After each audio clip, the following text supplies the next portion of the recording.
Halo, selamat datang di channel Multi Audiobox A Record of a Mortal's Journey to Immortality. Tutup mata, dengarkan, dan biarkan setiap cerita membawa Anda ke dunia yang penuh imajinasi. Selamat menikmati. Chapter 1331, Binatang Raksasa dan Seorang yang Eksentrik. Rawa Fajar mengambang memang pantas mendapatkan reputasinya yang menakutkan. Entah mengapa, saat mereka memasuki rawa, indera spiritual Han Li tidak dapat menjangkau lebih dari 300 meter. Tidak banyak yang bisa dilakukan untuk melindungi diri dari kabut ilusi tersebut. Namun yang paling merepotkan adalah, cacing tajam, aneh yang bersembunyi di dalam lumpur yang menetes. Cacing-cacing ini memiliki anggota tubuh dan badan seperti kelabang, tetapi mulutnya yang ramping dan tajam tak terhitung jumlahnya berjajar di sepanjang tubuhnya, semuanya mampu menyemburkan racun yang dapat mengikis harta sihir dan melahap cahaya pelindung seorang kultivator. Jika hanya satu atau dua, mereka tidak akan menarik perhatian, tetapi jenis cacing ini bergerak dalam kelompok. Sejak memasuki lumpur rawa, puluhan cacing akan muncul secara bersamaan, semuanya berukuran sekitar 3 meter dan mampu terbang. Tentu saja, setiap kali sekelompok dari mereka diganggu, pasukan akan bergegas untuk merespons. Jika mereka tidak diberi tugas patroli, mereka pasti akan terbang melewati rawa sehingga tidak perlu berurusan dengan cacing-cacing yang tajam. Sebagai regu patroli, mereka perlu memeriksa jejak suku asing, yang mustahil dilakukan jika mereka terbang tinggi di udara. Mereka hanya mampu terbang di ketinggian rendah. Dengan demikian, serangan Wom menjadi hal biasa, tetapi tidak ada yang bisa dilakukan untuk mencegahnya. Bahkan pernah suatu kali mereka mengganggu sejumlah besar cacing, sehingga memunculkan lebih dari 400 cacing dari rawa. Seandainya bukan karena cahaya esensi ilahi Han Li, mereka pasti akan menyerbu pasukan dan menimbulkan kerugian besar. Sebaliknya, cahaya itu membuat cacing-cacing itu melayang di udara di mana mereka dibakar oleh api spiritual. Awalnya, mereka ragu dengan kemampuan Han Li karena belum pernah melihatnya menggunakan kemampuan tersebut sebelumnya, tetapi sekarang, mereka merasa jauh lebih tenang. Tentu saja, Rawa Fajar terapung memiliki bahaya lain selain hanya cacing. Terdapat berbagai jenis binatang kepala perak kuno yang gemar bersembunyi di hutan lebat. Mereka mampu memisahkan kepala dari tubuh dan membelah berbagai bagian tubuh mereka, melancarkan serangan yang berbeda. Han Li merasa kesulitan menghadapi mereka. Untungnya, pergerakan binatang buas itu lambat dan area tersebut sulit dilalui. Selama pasukan terbang menjauh dari jangkauan mereka, binatang buas itu tidak dapat mengejar mereka. Dengan demikian, mereka tidak berbahaya seperti cacing yang tajam. Namun tak lama kemudian, Han Li dan yang lainnya mulai memahami mengapa Rawa Fajar mengambang disebut sebagai area patroli tingkat 1. Mereka harus menjaga tingkat kewaspadaan yang tinggi hampir sepanjang waktu. Jika mereka tidak hati-hati, mereka bisa mengalami cedera. Dalam keadaan seperti itu, 2 minggu berlalu begitu cepat. Pasukan tersebut tetap waspada, tetapi mereka tidak menemukan jejak suku asing, yang sangat melegakan bagi anggota pasukan. Suasana tegang di dalam tim akhirnya mereda. Suatu hari, sekelompok kultivator dalam regu tersebut memegang lempengan roh asing di tangan mereka sambil terbang hampir sepanjang hari. Bahkan kultivator tingkat tinggi pun tak bisa menghindari rasa lelah karenanya. Lagi pula, seseorang perlu tetap waspada saat berpatroli dan hal itu akan sangat membebani pikiran mereka. Saat itu, mereka tiba di depan sebuah kolam jernih selebar 300 meter. Terdapat tumpukan kecil bebatuan di tepi kolam dengan deretan bambu hijau ramping yang tumbuh di atasnya. Itu adalah pemandangan menyegarkan yang biasa ditemukan dalam sebuah lukisan. Semangat mereka tergugah. Pria bermata hijau besar itu bertukar pandang dengan yang lain dan mendekati Han Li. Dengan hormat ia berkata, "Senior Han, tempat ini tampaknya cukup bagus.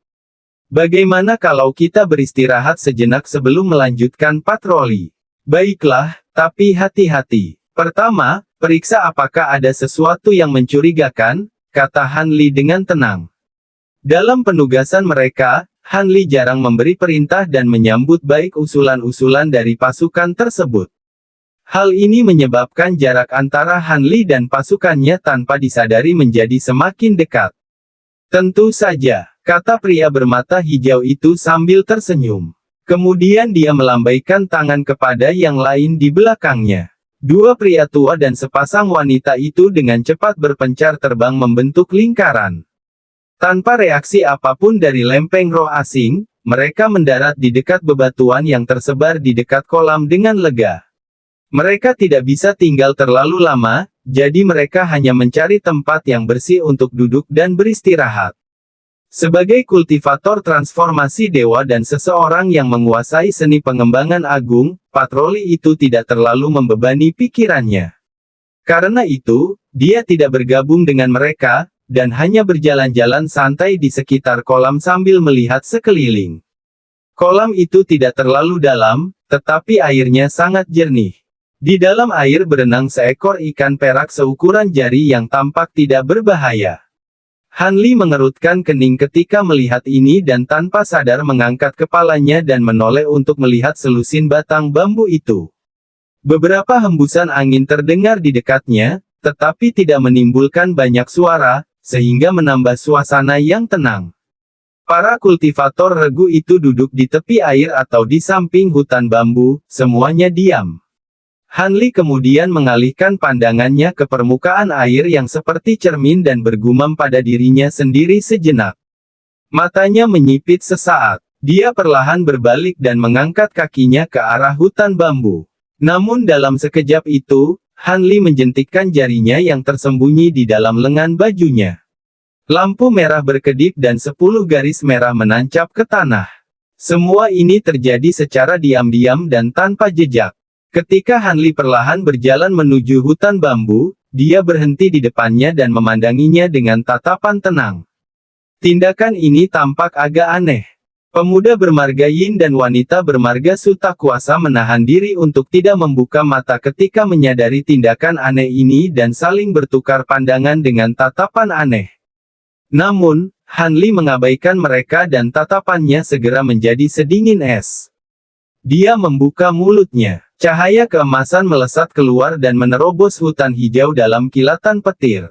Kemudian dengan suara retakan, sebatang bambu hijau setebal mangkuk terbelah menjadi dua. "Yi!" Pemuda bermarga Yin itu berteriak kaget. Peri Su juga menatap dengan mata terbelalak. Namun sebelum mereka sempat mencerna apa yang terjadi, sebuah pemandangan yang tak dapat dipahami pun terjadi. Semburan cairan hijau tua keluar dari lubang bambu yang terbelah, menyebarkan bau amis yang sangat menyengat di udara. Yang lebih mencengangkan lagi adalah bagaimana bumi bergemuruh hampir bersamaan.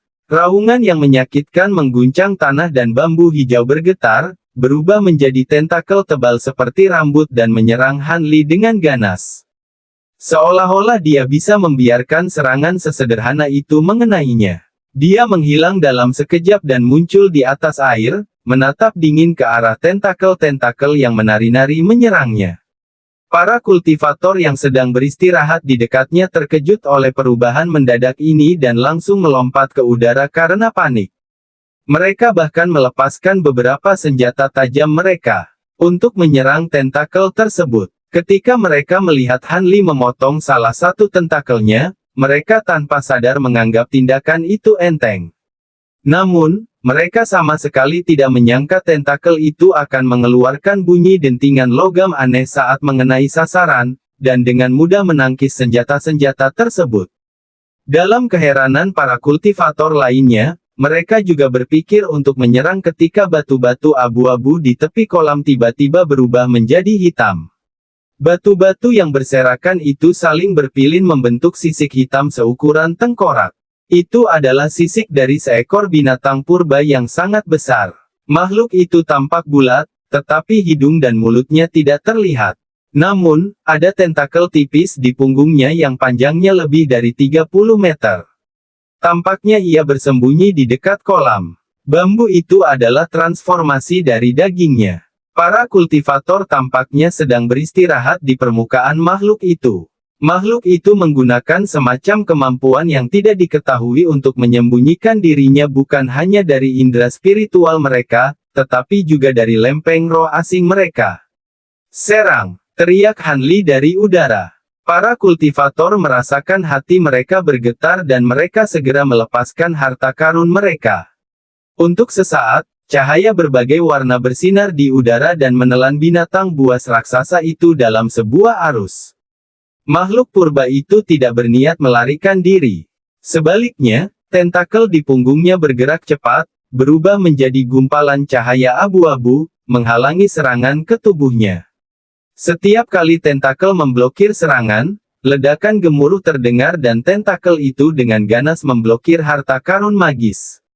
Terlepas dari di mana harta karun itu mengenai, serangan tersebut akan terpental dengan keras, mencegah serangan apapun mengenai tubuh aslinya. Pemuda bermarga Ying mendengus dingin, menepuk kedua tangannya, dan mengangkatnya. Bola cahaya merah dan kuning muncul di masing-masing tangan, tiba-tiba melepaskan hujan bola api petir seukuran kepalan tangan ke wajah binatang buas itu. Adapun Perisu, cahaya perak dingin memancar dari tubuhnya dan berkelebat liar, menghasilkan bola petir berelemen es yang tak terhitung jumlahnya. Dua jenis kobaran api petir itu tampak menyatu dan menciptakan momentum yang menakjubkan. Suara dentuman yang memekakkan telinga pun tercipta, menghasilkan kilat yang menyilaukan, sepenuhnya menyelimuti sebagian besar makhluk itu. Ketika yang lain melihat ini, mereka tak kuasa menahan senyum. Pada saat itu, Han Li belum bertindak dan hanya mengamati serangan bawahannya. Sebuah dengusan mengerikan terdengar dari arah bola api petir itu. Angin aneh tiba-tiba bertiup dari bawah mereka. Anginnya berkabut dan berhembus kencang, berputar beberapa kali sebelum menimbulkan tornado. Tornado itu menyapu bersih bola-bola api petir. Serangkaian ledakan terdengar di dalam tornado, yang mengakibatkan tornado dan kobaran api petir menghilang. Pemuda Ying dan Perisu sangat terkejut. Yang lain juga tampak sangat terpukul. Seseorang yang aneh muncul di atas makhluk raksasa itu. Orang itu memiliki kulit berwarna hijau dari jenis kulit yang tidak diketahui. Ia tidak mengenakan pakaian, berkepala botak, dan memiliki lubang hidung, tetapi matanya tidak menunjukkan emosi apapun. Namun yang lebih aneh adalah kaki di bawah pahanya menyatu dengan binatang buas yang besar itu seolah-olah keduanya adalah satu kesatuan. Chapter 1332, Manusia Buas. Manusia buas yang liar. Cepat bunuh dia. Kita tidak bisa membiarkan dia bergabung dengan binatang buas. Ketika mereka melihat orang aneh ini, pendeta Taoismen berteriak ketakutan. Ketika yang lain mendengar ini, mereka terkejut. Tanpa berpikir panjang, mereka melepaskan harta karun kuno yang jarang terlihat dalam bentuk kilatan cahaya. Dalam sekejap, manusia setengah binatang dan binatang purba itu dihujani serangan. Han Li melihat bahwa bawahannya benar-benar takut pada suku asing ini. Yang membuat para kultivator di regu itu bingung, Han Li masih belum bertindak. Saat manusia binatang itu hampir bertransformasi, dia terus melayang di udara dengan tangan di belakang punggung, menyerahkan pertarungan sepenuhnya kepada mereka. Saat para kultivator merasa agak stres, manusia binatang itu tiba-tiba melakukan serangan balik, menghalangi mereka untuk bertanya kepada Han Li. Manusia setengah hewan itu tertawa aneh dan bahunya bergerak cepat, menciptakan tornado kuning ke arah para kultivator. Adapun binatang purba itu, tubuhnya mulai berubah menjadi hijau pekat, dan segera mengulurkan tentakelnya. Mereka menyebar dalam gumpalan hijau, menghantam udara bersamaan dengan tornado. Terlepas dari serangan harta karun magis, baik itu petir, api, atau cahaya pedang, semuanya tersapu ke dalam tornado dan menghilang. Dan ketika mereka terkena tentakel, mereka terpental. Para kultivator bertindak panik, tidak mampu mengatasi apa yang sedang terjadi. Saat Han Li memperhatikan tanpa berbuat apapun, tak seorang pun menyadari bahwa ikan-ikan kecil berwarna perak di kolam itu mulai membentuk dua bola. Bola-bola itu berkilauan dengan cahaya perak seolah-olah berbentuk mata perak. Sementara itu, permukaan air yang tenang mulai bergejolak hebat, memperlihatkan mulut transparan selebar 10 meter. Mulut itu memiliki taring seperti es kristal. Kolam itu telah berubah menjadi monster dengan tubuh transparan. Pada saat itu, monster transparan raksasa itu bergerak dan menerkam Han Li di udara. Tidak hanya transparan, tetapi gerakannya pun sunyi seolah-olah tidak memiliki bentuk. Han Li diam-diam menyaksikan pertempuran yang terjadi antara manusia binatang itu seolah-olah dia tidak menyadari dirinya sedang diserang. Saat makhluk transparan itu berjarak 10 meter dari Han Li, mata peraknya berkilat dan ia memperlihatkan taringnya ke arah Han Li. Cahaya abu-abu memancar dari punggung Han Li, dan garis-garis tipis cahaya ilahi yang tak terhitung jumlahnya langsung melesat ke arahnya. Karena panik, binatang buas raksasa itu berpikir untuk menghindar, tetapi sudah terlambat. Diiringi suara rintik hujan, garis-garis abu-abu itu menembus tubuh binatang buas yang besar dan melilit, membungkus erat tubuh binatang buas tersebut. Tubuh Han Li kemudian menjadi kabur, berbalik menghadap binatang buas raksasa itu. Dengan sekilas pandang, ia membuka mulutnya dan memuntahkan sebuah gunung kecil berwarna hitam. Benda itu berputar di udara, ukurannya membesar beberapa kali lipat hingga menjadi gunung setinggi 300 meter di atas makhluk transparan tersebut. Makhluk itu tahu bahwa keadaan jauh dari baik dan segera mengguncang tubuhnya dengan keras dalam upaya untuk melarikan diri. Sayangnya, itu adalah makhluk berelemen air. Dengan tubuh yang terdiri dari 5 elemen, ia tidak mungkin bisa lolos dari ikatan cahaya esensi ilahi yang menyatu. Garis-garis abu-abu itu hanya sedikit bergoyang dan mengencang. Akhirnya, Han Li mengucapkan sebuah mantra. Suara gemuruh memenuhi udara dan gunung itu ambruk, menghancurkan makhluk transparan di bawahnya. Benturan itu membuat udara bergetar. Gunung itu menghancurkan makhluk transparan itu ke dalam bumi, memastikan makhluk itu benar-benar terperangkap. Lalu dia menatap binatang buas itu dengan tatapan tanpa ekspresi. Namun, teriakan keras dari belakangnya menarik perhatiannya dan dia perlahan berbalik dengan cemberut. Para kultivator masih sibuk bertarung dengan manusia binatang itu, tetapi ketika manusia binatang itu melihat monster transparan yang ditahan oleh Han Li, ia mengeluarkan raungan panik. Manusia buas itu tidak lagi mengendalikan tornado atau berduel dengan pria bermata hijau itu. Sebaliknya, dia menamparkan binatang buas di bawahnya dan dengan cepat masuk ke dalam tubuh binatang raksasa itu. Tidak bagus, dia akan menyatu dengannya. Cepat hentikan dia. Pria bermata hijau besar itu bersukacita melihat Han Li diam-diam menahan binatang buas lainnya, tetapi wajahnya menjadi tegang melihat apa yang telah dilakukan manusia binatang itu. Pemuda Ying dan yang lainnya semuanya merasa khawatir dan mengerahkan sebanyak mungkin kekuatan spiritual mereka ke dalam harta benda mereka, menggandakan semua upaya mereka untuk menyerang. Namun, meskipun tanpa arah, tornado itu tetap menghambat serangan mereka untuk sementara waktu. Dalam penundaan itu, kulit binatang buas raksasa itu bersinar dengan cahaya hijau dan benjolan muncul di permukaan tubuhnya. Pertama-tama muncul sepasang kaki, lalu tangan. Akhirnya, tubuhnya memanjang dan tumbuh kepala botak. Di bawah kendali manusia buas, makhluk raksasa itu berubah menjadi raksasa hitam setinggi 100 meter. Tubuhnya ditutupi sisik ungu kehitaman dan memiliki lentera hijau yang menyeramkan sebagai matanya. Saat muncul, tanpa berkata-kata ia mengangkat tangannya ke udara dan memukul dengan ganas ke bawah, dengan cahaya hitam memancar dari tinjunya. Dentuman menggelegar dan selusin harta karun ajaib hancur menjadi debu. Namun, sebagian besar dari mereka berhasil melevei tinggi ke udara dengan ratapan. Peri Su mengangkat alisnya dan mendengus. Hanya dia yang memutuskan untuk melanjutkan serangannya dan menunjuk pedang terbangnya yang seputih salju. Dengan mengeluarkan suara dering yang nyaring, benda itu memanjang hingga 10 meter dan menjadi buram, lalu langsung menghilang. Sesaat kemudian, ia muncul kembali 20 meter di atas raksasa itu dan dengan ganas menebas ke bawah.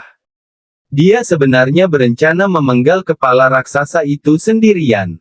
Namun, di luar dugaannya, raksasa itu sangat cepat meskipun ukurannya besar. Begitu pedang itu bergerak, ia membuka mulutnya dan meniup pedang itu kembali dengan hembusan angin kencang. Tak lama kemudian, ia mencengkeram pedang itu dengan kuat menggunakan tangannya yang berwarna hitam keunguan. Ekspresi jahat muncul di wajah raksasa itu saat ia menekan telapak tangannya yang lain ke pedang. Ia tampak ingin menghancurkan pedang terbang itu. Wajah Perisu memucat. Pedang itu adalah harta sihir yang terikat secara pribadi dengannya. Jika pedang itu hancur, dia akan menderita akibat dari ikatan mentalnya dengan pedang tersebut. Dia melakukan penyegelan mantra dengan tergesa-gesa untuk membebaskannya, tetapi meskipun tubuhnya bergetar hebat dan mengeluarkan serangkaian ki putih yang dingin, raksasa itu tetap mempertahankan cengkeramannya dengan kuat. Raksasa itu menarik napas dalam-dalam. Tepat saat ia hendak menekannya, ruang di dekatnya berfluktuasi. Seberkas cahaya hitam pekat menghantam dada raksasa itu. Dalam pertunjukan yang membingungkan, serangan itu tampak sangat kecil dibandingkan dengan tubuhnya yang raksasa, tetapi ia terjatuh beberapa langkah ke belakang. Sinar hitam itu hanya muncul sesaat, dan dari tempat kemunculannya muncul seekor burung api perak. Burung sebesar kepalan tangan itu menukik ke arah raksasa itu dengan sayap terbentang. Sekali lagi, perbedaan ukurannya sangat mencolok, tetapi ia mundur dengan ekspresi ketakutan saat melihatnya. Bukannya berdiri tegak, ia langsung berbalik dan berlari kencang. Raksasa itu baru melangkah 2 langkah sebelum angin kencang terdengar dari bawah tanah di dekatnya. Selusin benang merah terbang keluar dan mengelilingi langkah raksasa itu. Cahaya merah bersinar, berubah menjadi tali api yang tebal dan menahan kaki raksasa itu. Karena tak mampu bergerak maju lagi, raksasa itu mengayunkan tangannya ke bawah dengan panik, ingin memutuskan tali api tersebut. Burung api perak itu tidak memberinya kesempatan. Ia melesat maju dengan kecepatan kilat dan menghantam punggung raksasa itu sebagai bola api perak. Suara gemercik teredam terdengar, dan api perak menyebar saat raksasa itu dilumuri minyak. Api menyebar dengan cepat dan membakarnya. Namun, karena tak mampu membebaskan diri, raksasa itu hanya bisa menjerit kesakitan dan mengibaskan angin kuning di sekelilingnya, mencoba memadamkan api. Ketika angin kuning dan api perak bersentuhan, angin itu sendiri tampak menyala. Hanya dalam beberapa tarikan napas pendek, raksasa itu sepenuhnya diselimuti oleh api dan angin yang menyala. Tak lama kemudian, jeritan itu berhenti dan raksasa itu jatuh ke tanah. Tubuhnya hangus terbakar, tanpa meninggalkan jejak keberadaan raksasa tersebut. Sinar hitam itu tiba-tiba muncul setelahnya dan sampai di tempat raksasa itu berada sebelumnya. Seluruh kejadian itu disaksikan oleh pasukan kultivator. Meskipun Hanli sudah pernah menggunakan api penelan rohnya sekali sebelumnya pada cacing-cacing tajam itu, penampilannya tidak pernah semenakutkan ini. Sekarang setelah para kultivator melihatnya digunakan pada manusia binatang yang tak berdaya, mereka semua terpesona dengan ekspresi tak percaya di wajah mereka. Pada saat itu, Hanli melesat cepat, muncul di atas kobaran api perak dan memberi isyarat ke arahnya.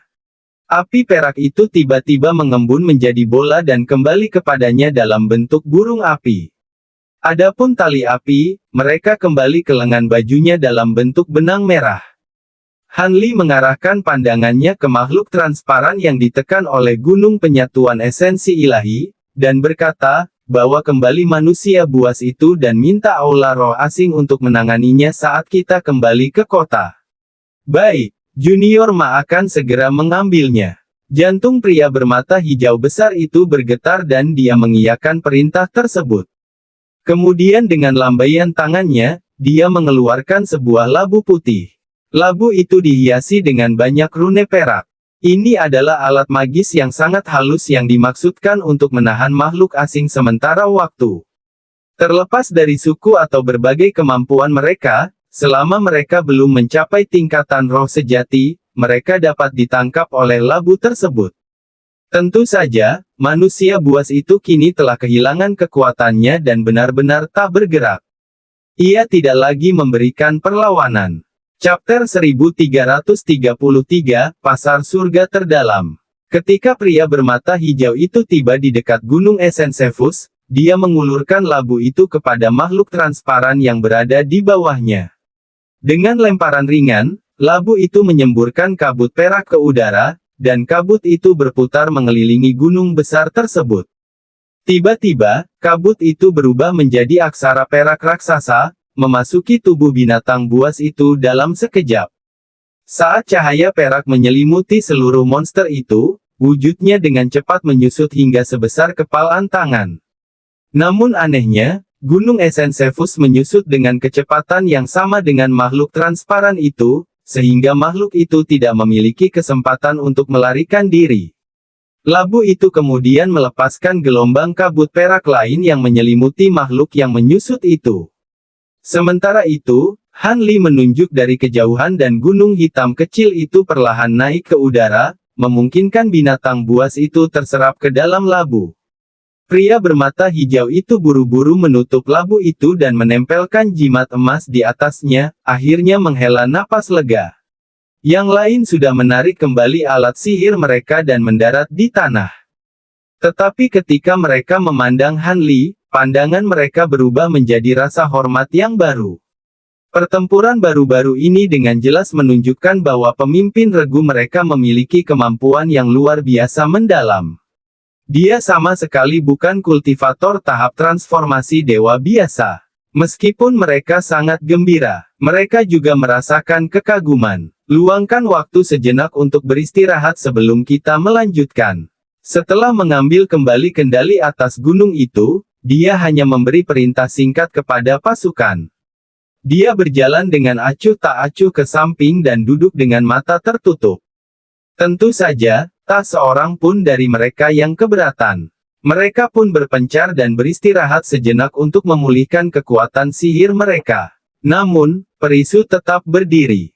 Setelah ragu sejenak, dia berjalan menghampiri Han Li dan memberi hormat, "Terima kasih banyak atas bantuan senior. Jika tidak, pedang kristal es saya pasti sudah hancur." Han Li membuka matanya dan menatap wanita itu dengan tajam, "Pedang kristal es. Kau pasti telah memurnikannya dari giok mendalam 1000 tahun." Hati Perisu bergetar, senior memiliki kebijaksanaan yang luar biasa. Bahan utama dalam penyempurnaan pedangku adalah giok yang mendalam. Han Li perlahan bertanya sambil mengedipkan matanya, "Karena kau menggunakan pedang yang sangat dingin, seni kultivasimu pasti juga berelemen es. Bolehkah aku bertanya apakah kau mengenal seseorang?" "Silakan, senior." Setelah jeda singkat, Perisu langsung setuju. Han Li menatap iris matanya yang berbinar dan melanjutkan melalui transmisi suara, "Ada seorang kultivator kuno bernama Peri Jiwa Es. Dia adalah kultivator tingkat tinggi yang mempraktikkan teknik dingin ekstrim. Apakah kau mengenal orang ini?" Saat menatap wanita itu, ia merasakan aura keakraban. Setelah diperiksa lebih dekat, ia mendapati bahwa mata wanita itu tampak sama dengan bayangan Peri Jiwa Es saat pembukaan aula kekosongan roh di Istana Malam Utara. Ada kemiripan yang mencolok. Meskipun hanya berupa gambar, iris mata Fairy Eyes Soul memancarkan cahaya seperti bintang yang berkelap-kelip. Pemandangan luar biasa itu telah meninggalkan kesan mendalam dalam ingatannya. Setelah melihat wanita itu menguasai teknik yang berhubungan dengan es dan menggunakan harta karun yang dimurnikan dari giok berkualitas tinggi, dia memutuskan untuk bertanya padanya karena penasaran. "Peri Jiwa Es. Dia adalah leluhur yang telah meninggal dari klan suku. Apakah senior mengenalnya? Mungkinkah senior juga berasal dari alam bawah yang sama?" Perisu dengan cepat menjawab melalui transmisi suara dengan sangat terkejut. "Hehe, aku jelas tidak mengenalnya, tapi aku memang mendapat manfaat dari apa yang dia tinggalkan di alam bawahku." Sambil tertawa kecil, dia bertanya, Mengapa pedang terbangmu tidak sepenuhnya dimurnikan dari giok mendalam 1000 tahun?" Kekuatan sihirnya pasti akan meningkat setidaknya setengahnya lagi. Terkejut dengan hubungan Han Li dengan leluhurnya, dia segera tersadar dan menjawab, senior pasti bercanda. Giok agung 1000 tahun mungkin tidak seberharga material kelas atas yang ditemukan di alam liar, tetapi tetap sangat sulit untuk dikumpulkan. Giok agung di pedang terbangku semuanya dibeli dengan biaya yang sangat mahal. Han Li merenungkan pikirannya dan berkata, jadi begitu. Kebetulan aku punya beberapa giok mendalam 1000 tahun. Itu cukup bagimu untuk memurnikan pedang terbang sepenuhnya. Karena Perisu memiliki hubungan dengan peri jiwa es, aku akan memberikannya padamu.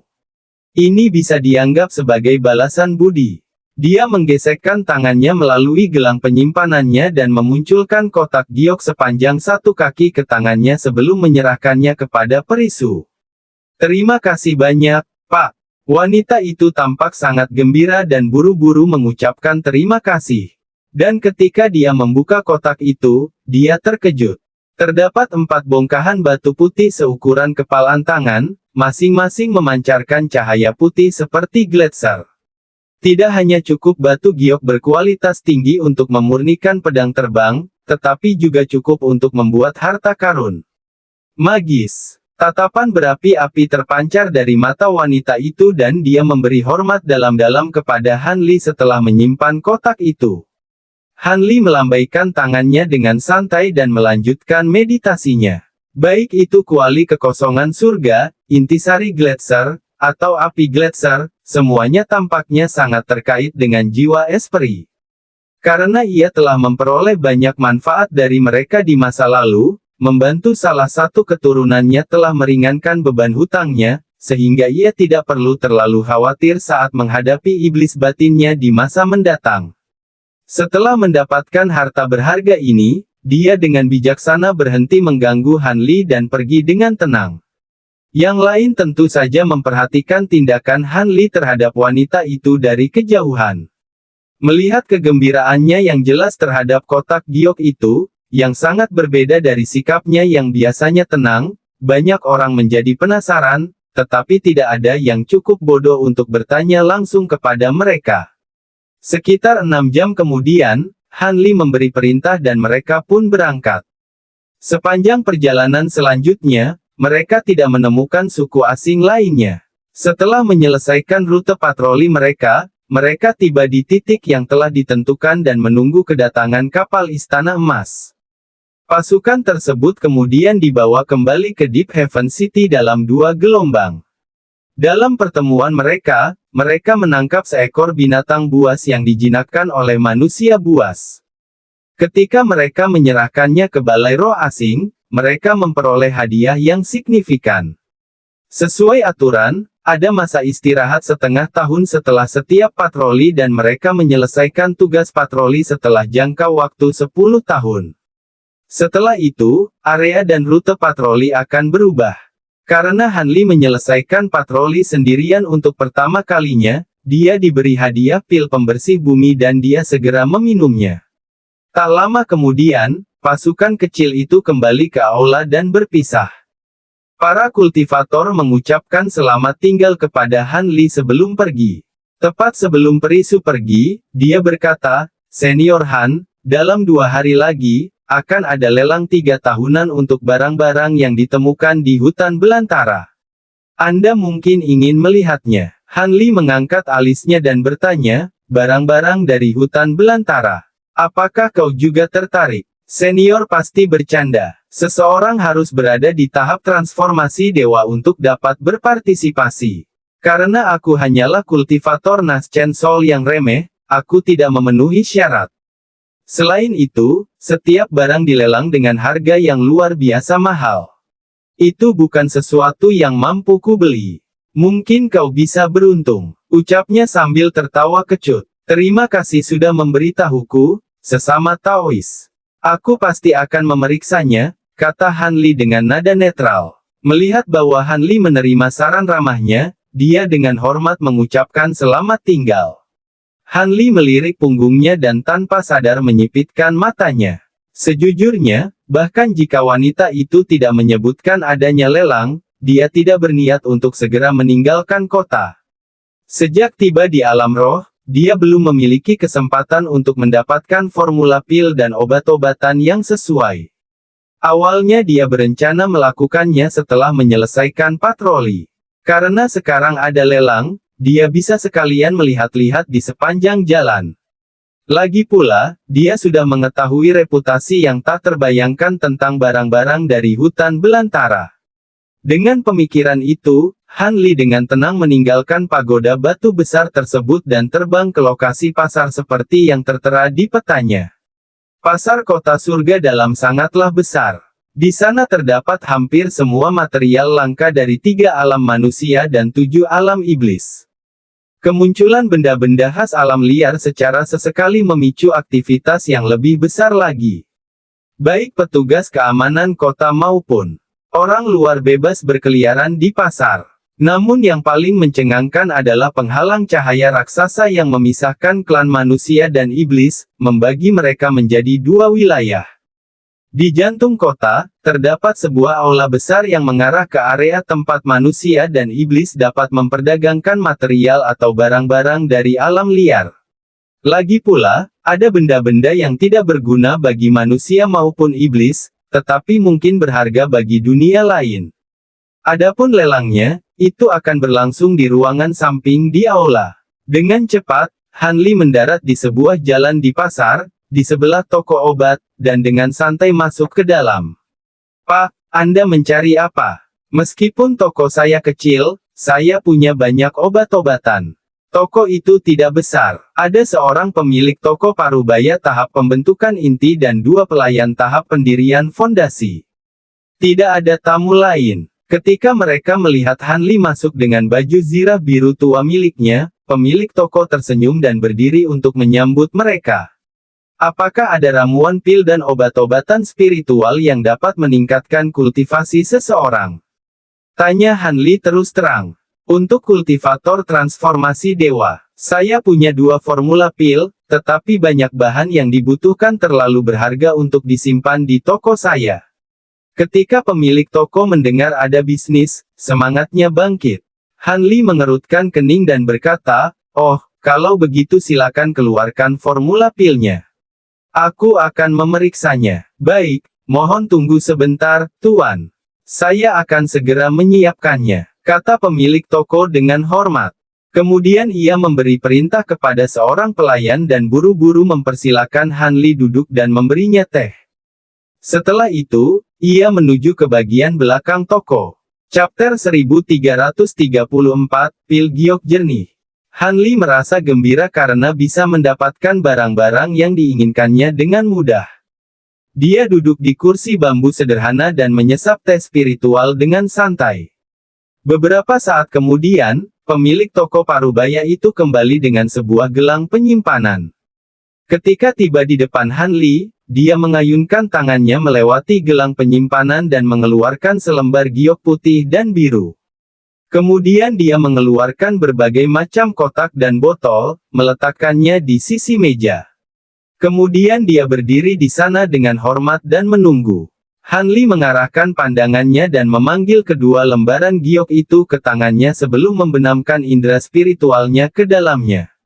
Pil giok jernih dan cairan katak sejati, gumam Han Li pada dirinya sendiri. Dia mengerutkan kening dan menarik indera spiritualnya. Pil giok jernih dapat diterima. Pil ini menggunakan ramuan obat langka, beberapa di antaranya belum pernah ia dengar sebelumnya. Sebagian besar ramuan tersebut pasti telah matang selama 2 atau 3.000 tahun, tetapi dianggap cukup umum. Adapun cairan kodok sejati, itu agak aneh. Bahan utama cairan itu adalah darah roh dari binatang purba di hutan belantara yang disebut kodok bermata hijau. Ia memiliki bahan tambahan yang umum. Meskipun keduanya dapat digunakan oleh kultivator tahap transformasi dewa, pil giok jernih hanya berguna bagi kultivator tahap transformasi dewa awal. Efeknya berkurang pada kultivator tahap menengah. Cairan katak sejati jauh lebih kuat tetapi lebih cocok untuk kultivator tahap transformasi dewa akhir. Jika digunakan pada tahap pertengahan, kekuatan pengobatan yang berlebihan dapat menimbulkan risiko besar.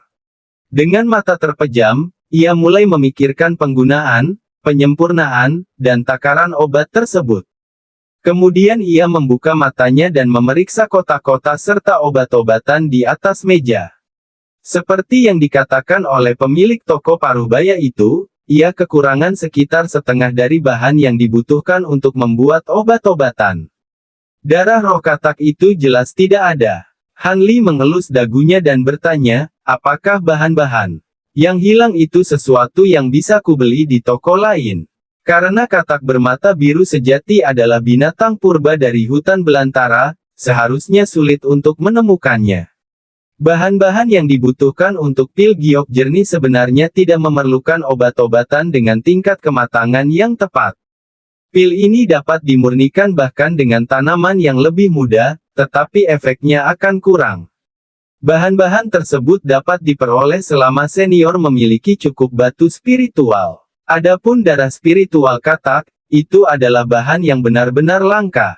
Meskipun akan dijual sesekali, bahan itu akan langsung dibeli. Itu adalah salah satu bahan yang paling banyak dicari di toko obat besar.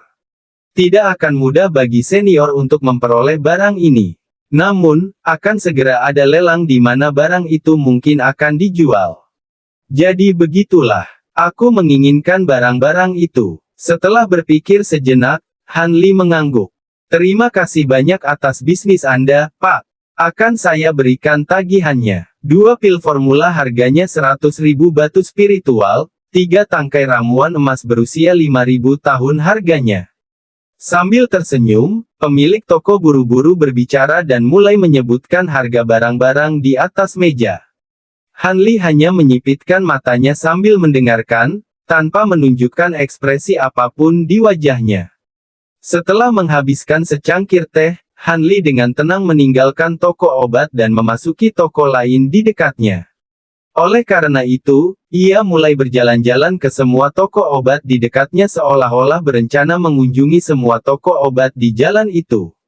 Di toko obat lain, Han Li mengumpulkan 8 formula pil bermanfaat lainnya, tetapi formula tersebut membutuhkan bahan-bahan yang bahkan lebih sulit diperoleh daripada darah roh katak bermata biru sejati. Han Li tidak punya pilihan selain menundanya. Selama dia bisa mendapatkan bahan-bahan yang dibutuhkan untuk obat-obatan ini, dia tidak akan ragu mengeluarkan uang. Namun, dia tidak akan mengumpulkan bahan-bahan yang sangat mahal, melainkan biji atau batang muda. Dengan cara ini, Han Li bisa mendapatkan bahan dalam jumlah besar tanpa harus bangkrut. Hasilnya, ia memperoleh semua ramuan obat yang dibutuhkannya untuk pil giok jernih dan lebih banyak lagi. Setelah ia mematangkan ramuan tersebut menggunakan cairan spiritual, ia akan dapat mulai memurnikan pil-pil tersebut. Tentu saja, tidak mudah untuk memurnikan obat yang dapat digunakan oleh kultivator tingkat transformasi dewa. Dengan pencapaiannya dalam pemurnian pil, dia mungkin perlu melakukan beberapa percobaan untuk membuat satu pil. Dengan botol kecil milik Han Li, dia memiliki kesempatan mencoba tanpa batas, jadi dia tidak perlu khawatir. Adapun cairan kodok sejati, itu adalah sesuatu yang dia butuhkan. Dia harus membelinya di lelang yang akan datang. Han Li merasa agak cemas. Namun sebelum lelang, dia perlu mendapatkan lebih banyak batu roh. Saat ini dia kekurangan batu roh, jadi dia harus melakukan perdagangan untuk mendapatkan lebih banyak. Di alam roh, batu roh sangat melimpah, menyebabkan harga barang-barang beberapa kali lebih mahal daripada di alam fana. Tentu saja, bahkan dengan lebih banyak batu roh di alam fana, tetap tidak mungkin untuk mendapatkan bahan-bahan yang dibutuhkan untuk pil tahap transformasi dewa. Han Li yakin bahwa dengan cukup pil obat, dia akan mampu naik tingkat tanpa masalah. Setelah sampai pada kesimpulan itu, dia dengan tenang memasuki sudut jalan yang kosong. Dia melihat sekelilingnya dan menyadari tidak ada yang memperhatikan, lalu terdengar serangkaian suara retakan dari tubuhnya. Tak lama kemudian, dia berubah menjadi pria besar dengan wajah ungu. Setelah itu, Han Li berjalan dengan angkuh memasuki sebuah toko besar bernama Revival Hall. Di pasar alam roh, obat-obatan roh berusia 1000 tahun tidaklah langka. Seperti di alam fana. Namun, ketika Hanli mempersembahkan beberapa tangkai obat yang telah matang selama 8000 tahun, pemilik toko menukarkannya dengan sejumlah besar batu roh tanpa ragu-ragu. Hanli mengambil batu-batu spiritual itu dan dengan lincah pergi. Dia tidak tinggal di satu tempat untuk waktu yang lama agar tidak menarik perhatian. Hanli tidak meninggalkan kota itu. Sebaliknya, dia berjalan melewati beberapa jalan dan mencatat berbagai alat sihir, harta karun, bahan, dan jimat yang dijual. Akibatnya, ia telah memperoleh banyak pengalaman. Jelas sekali bahwa alam roh dipenuhi dengan material yang melimpah. Kualitas dan kekuatan harta karun di sini jauh melebihi yang ada di alam fana. Bahkan toko-toko besar pun menjual harta karun roh yang fantastis. Adapun jimat dan segel rahasia, itu bahkan lebih fantastis, yang sangat mengejutkan Hanli. Mereka melampaui jimat-jimat di dunia fana. Terdapat beberapa jimat di antara mereka yang bertuliskan rune perak. Sebagian besar jimat-jimat ini bersifat membantu atau melindungi, hampir tidak ada yang bersifat menyerang. Beberapa jimat yang dilihatnya memiliki harga yang mencengangkan. Namun, ada jimat-jimat dengan siluet perak yang menarik perhatiannya. Hanli menanyakan hal itu kepada semua pemilik toko dan mengetahui bahwa mereka semua berasal dari wilayah roh surga. Jimat rune perak ini adalah jimat boneka. Seseorang dapat memanggil hantu boneka yang terukir di dalam jimat. Kemampuan dan kekuatannya bergantung pada kualitas pemurnian dan keterampilan penggunanya. Konon, jimat boneka terbaik bahkan mampu meniru kultivasi dan teknik penggunanya. Itu adalah jimat yang cukup praktis. Setelah selesai, hatinya tergerak dan ia tak kuasa memikirkan sisa-sisa buku giok yang rusak yang ada padanya. Pencapaian jimat yang dirinci di dalamnya juga menyebutkan metode pemurnian untuk jimat boneka, tetapi dia belum menelitinya. Karena harga jual jimat-jimat ini sangat tinggi, dia harus mempelajarinya dengan saksama. Dengan pemikiran itu, Hanli tanpa ragu mencari toko-toko jimat dan mengambil bahan-bahan yang dibutuhkannya untuk memurnikan jimat rune perak dalam jumlah besar. Setelah itu, Hanli dengan santai menuju ke lokasi lelang, aula puncak agung tempat manusia dan iblis bercampur. Meskipun lelang masih 2 hari lagi, dia ingin melihat apa yang diperdagangkan oleh para iblis itu.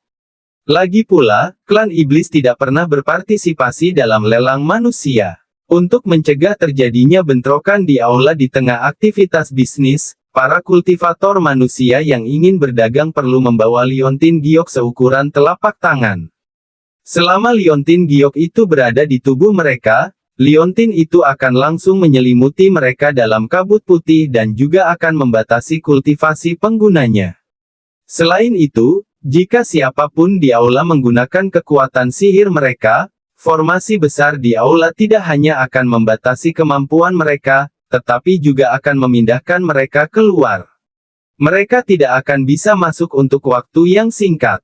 Pihak klan iblis memiliki panji hitam yang juga menyembunyikan penampilan mereka di dalam awan iblis.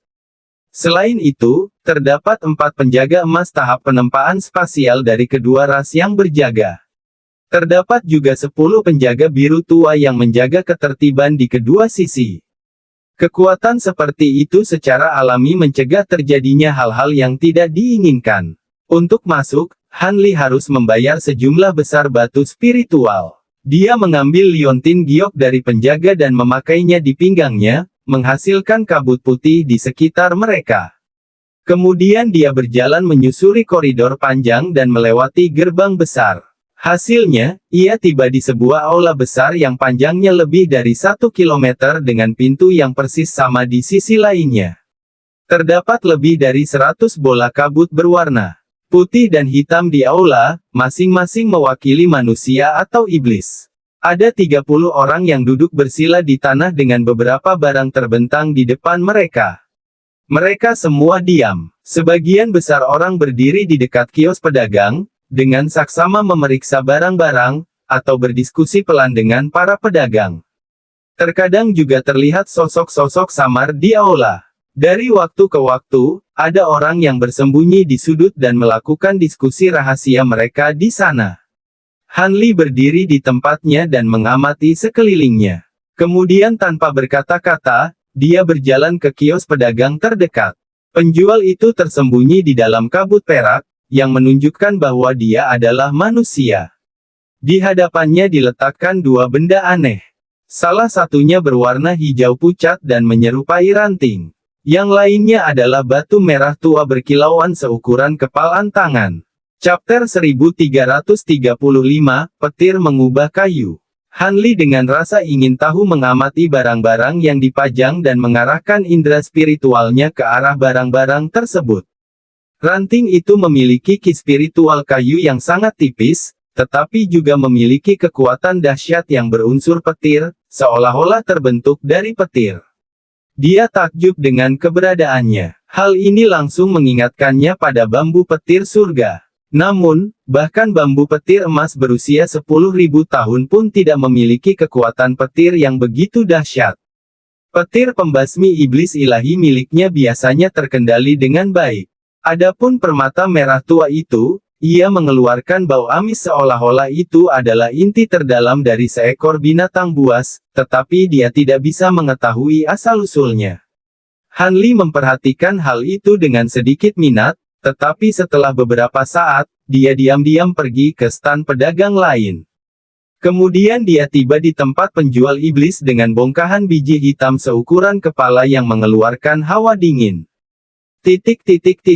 Han Li berjalan perlahan menyusuri aula dan memperhatikan apa yang dipajang. Sesekali ia berhenti dan mengamati dengan saksama. Dari awal hingga akhir, dia tidak mengucapkan sepatah kata pun, seolah-olah dia mengabaikan para pedagang sepenuhnya. Han Li dengan cepat melihat-lihat semua barang yang dipajang, tetapi ia merasa agak kecewa. Meskipun semua barang itu cukup langka, tidak ada satu pun yang benar-benar menarik minatnya.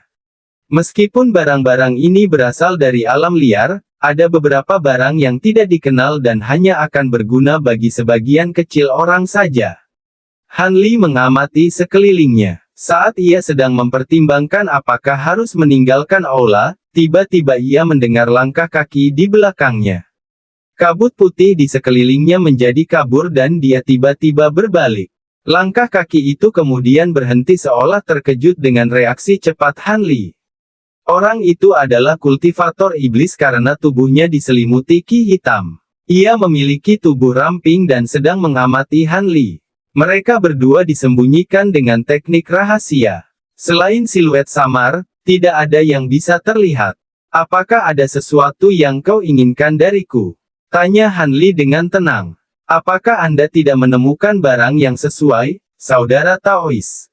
Sebuah suara wanita yang menyenangkan terdengar dari awan hitam. Ya, saya belum menemukan apapun yang menarik minat saya. Mengapa Anda menanyakan itu? Sepertinya ini pertama kalinya Anda datang ke aula Puncak Agung. Sebenarnya, selain yang dipamerkan, barang-barang yang benar-benar bagus ditemukan dalam pertukaran pribadi, kata wanita itu dengan tenang. Jadi memang seperti itu. Tapi bukankah akan lebih mudah menemukan pelanggan yang cocok jika hal itu ditunjukkan secara terbuka? Kata Han Li sambil mengerutkan kening. Jadi kau tidak tahu, saudara Taois, atau kau memang sengaja bersikap bodoh?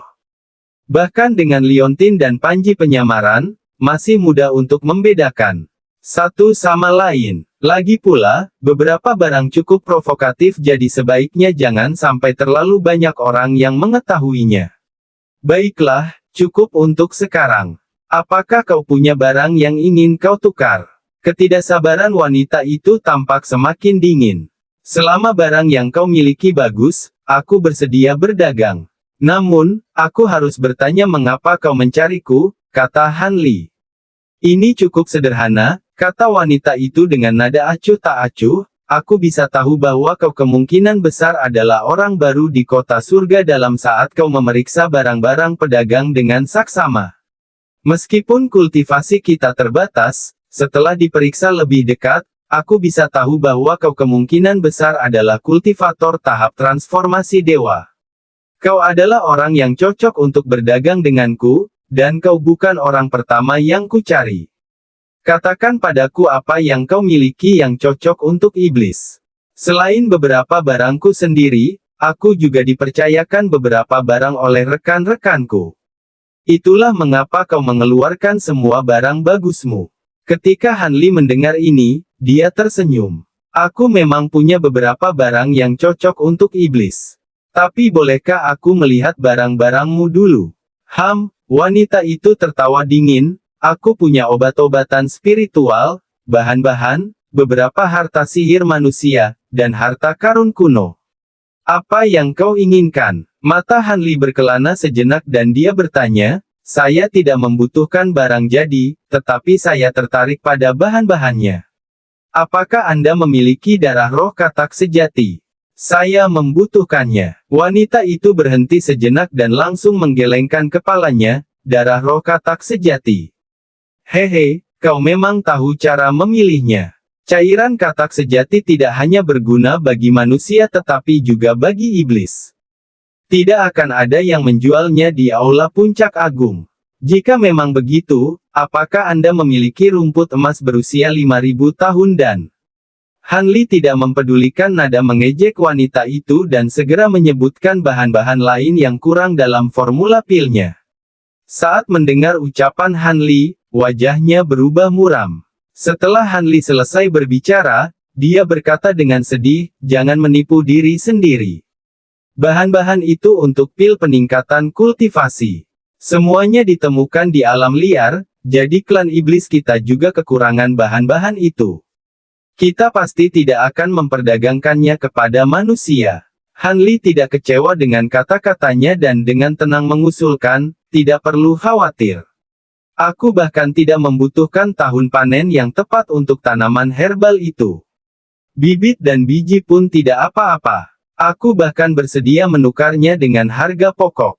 Setelah ragu-ragu sejenak, wanita itu berkata dengan nada bimbang, kalau begitu, mungkin saja, tetapi juga merepotkan karena saya tidak memilikinya saat ini.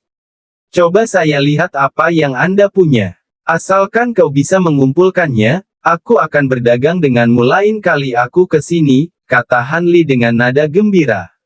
Ya, tapi ini sesuatu yang harus saya periksa dulu. Meskipun benih dan bibit biasanya langka karena sedikit orang yang mau membelinya. Tapi jika saya menemukannya, apa yang akan Anda berikan kepada saya? Saya tidak akan mempertimbangkan batu spiritual, bahkan yang berkualitas tinggi sekalipun. Kata wanita itu dengan nada arogan. Ketika Hanli mendengar ini, dia mengirimkan pesan suara kepadanya dengan ekspresi tenang. Apa, kau benar-benar punya ramuan spiritual berusia 10.000 tahun? Wanita itu gemetar di dalam kabut dan berbicara dengan gembira. Hanli tersenyum dan berkata, asalkan kamu bisa menemukan barang-barang yang kubutuhkan, aku akan memberikannya padamu. Setelah rasa senangnya hilang, keraguan memenuhi pikirannya. Mengapa kau tidak membuat pil obat dengan ramuan itu? Mengapa kau ingin berdagang denganku? Tolong jangan terlalu banyak bertanya tentang keadaan saya. Jika Anda merasa itu cocok, tolong lakukan yang terbaik untuk mengumpulkan bahan-bahan tersebut. Lain kali saya datang ke sini, saya akan berdagang dengan Anda. Anggap saja ini sebagai uang muka. Hanli segera menggesekkan tangannya di gelang penyimpanannya dan mengeluarkan sebuah kotak kayu sepanjang setengah kaki lalu dengan santai menyerahkannya kepada wanita itu. Wanita berjubah hitam itu terkejut dan tanpa sadar mengulurkan tangannya. Ekspresinya berubah dan dia dengan cepat menggerakkan indera spiritualnya melewati celah di kotak kayu itu. Dia menjerit dan menatap lama barang di dalam kotak itu. Kemudian dia perlahan membuka tutupnya dan ekspresinya berubah muram. Apakah kau benar-benar berencana menggunakan ini sebagai uang muka? Tidakkah kau takut aku akan mengambilnya dan tidak mengembalikannya? Kata wanita itu dengan dingin. Ini hanyalah ramuan kuno berusia 3.000 tahun. Dengan status Anda tidak akan melakukan hal seperti itu. Selain itu, ini adalah bukti ketulusan untuk menjamin bisnis Anda. Selama Anda membawa ramuan obat itu kepada saya pasti akan membuat Anda puas. Ucapnya dengan nada netral. Dia mengibaskan tangannya dan menyimpan kotak itu. Kemudian, dengan percaya diri dia berkata, sepertinya Anda tulus dengan kesepakatan ini, tetapi barang-barang yang Anda inginkan tidak dapat dikumpulkan dalam waktu singkat. Saya membutuhkan beberapa tahun untuk mengumpulkan ketiga obat itu. Bagus, aku menantikan kabar baik. Dengan senang hati, Han Li memberi hormat padanya. Baginya, ramuan obat berusia beberapa ribu tahun bukanlah sesuatu yang berharga. Itu hanyalah harga murah untuk mendapatkan kepercayaannya. Terlebih lagi, Han Li yakin bahwa janjinya akan ramuan obat berusia 10.000 tahun sudah cukup untuk membuat wanita itu menemukan barang-barangnya. Karena Han Li tidak ingin terlalu menarik perhatian pada sisi manusiawi kota itu, ini adalah metode yang tepat. Wanita itu mengangguk dan pergi tanpa berkata apa-apa. Han Li menyipitkan matanya untuk melihat siluet ramping di balik kabut hitam. Tiba-tiba, dia mulai berjalan menuju pintu keluar di sisi manusia. Namun, ketika ia berjalan melewati penjual manusia pertama, matanya kembali tertuju pada ranting itu dan tanpa sadar ia berhenti. Setelah ragu sejenak, ia berjalan mendekat. Bisakah Anda memberitahu saya tentang asal-usul barang ini? Han Li berjalan menghampiri penjual dan meraih ranting hijau itu. Kemudian dia mengusapnya dengan jarinya. Asal-usulnya, aku melihat petir surgawi menyambar kayu roh yang kering. Setelah itu, kayu itu hidup dan berubah menjadi kayu roh ini. Aku tidak tahu apapun tentang asal-usul atau kegunaannya. Sebuah suara serak dan tua terdengar dari kabut putih. Han Li membalikkan dahan itu beberapa kali dan bergumam, petir surgawi mengubah kayu. Sungguh menakjubkan. Hehe, memang langka, lelaki tua itu terkekeh, namun, aku tidak akan menyembunyikan ini darimu. Benda ini mengandung kekuatan petir yang dahsyat. Bahkan jika kau memaksanya untuk dimurnikan, kau tidak akan bisa menggunakannya untuk pemurnian alat. Aku ingin melihat apakah para iblis tertarik, tetapi tampaknya kau juga tertarik. Bersambung ke chapter 1336. Terima kasih untuk rekan Daois dan Master Sekte telah mendengarkan hingga akhir. Jika Anda menikmati cerita ini, jangan lupa berikan dukungannya dengan memberikan like, subscribe, dan aktifkan lonceng notifikasinya. Semoga para rekan Dao dapat segera menerobos kemacetan.